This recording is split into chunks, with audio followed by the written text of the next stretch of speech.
Hey, hello. This is Second Travel Wolf Gorlock. A few minutes riffing on IT and IT security. Today, looking at getting things done, getting ideas across, and getting security controls implemented. There's some things I'm good at. There's some things I'm not. And one of the things I'm not necessarily good at is knowing which one of these videos is going to be a good one, right? I click send to YouTube and I'm like, this is it. I'm so excited. This is a great idea. I had a great conversation with a customer about this. And then people are like, meh. And then I click another one, I'm like, yeah, I guess this is all right. I mean, it's quick, it's done. I'm traveling, send. And it's like a few hundred views and a bunch of likes. I'm like, I have no idea why. And I'm not alone. Now, mind you, this is YouTube in a car, so it's pretty basic. But some of the best people out there suffer the same problem. I was listening to a book this morning. It was really interesting about Beethoven. Again, not Beethoven, but Beethoven. They did analysis. These group of psychologists did an analysis of letters and looked at 70 of his compositions and what he felt about them. And 15 of the compositions were false positives. He loved them. He thought they were great. His letters, were enthusiastic. This was even after getting some audience feedback. They are, let's just say, not the ones we remember him for today.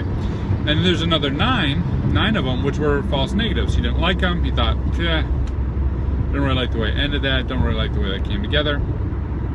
Which surprisingly are among some of his most cherished and played pieces. Now you may think when I'm talking about false negatives and false positives, I'm now going to transition to say it's important we monitor for false negatives and false positives in our environments. No, that's not what I'm about to say. What I'm about to say is tip for you.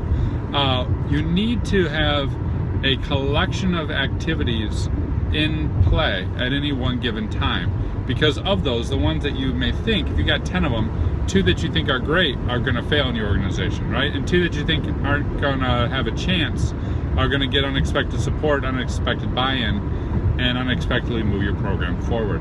Here's how to do that.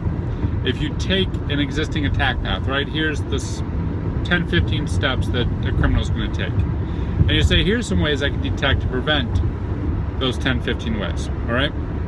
Let's group those up into 10 different projects, 10 different initiatives underway with the people who control those technologies that could and would stop, prevent, interact with this particular attack. 10 different experiments, if you will. 10 different experiments within the organization that allow you to test your understanding of what works and what doesn't. Don't get hung up. You're not Beethoven, I'm not Beethoven. It doesn't need to be perfect. And don't get hung up. Everyone, including Beethoven, really, really sucks at knowing what's going to succeed and what's going to fail.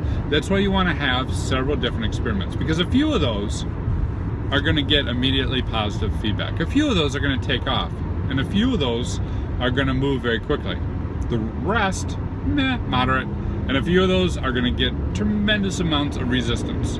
We don't want to set that setting. We're not going to do that. That'll break the business. Why you ask me to do that, so on and so forth. Drop the ones that with the resistance. Put all your effort in the ones that move quickly, and then do it again with another attack model. And again, and again, and again. Trying to take lessons away to better tune your ability to detect the false positives, false negatives, the ones you think are going to be successful and the ones you think are going to get hard. Take those lessons away, but use these controls and these attack paths as experiments to narrow in on your approach. What do you think? Have you seen this approach at work? Have you ever been really surprised at something that went really well? Let's get a successful story on a Wednesday. Hit me up in comments. Cheers.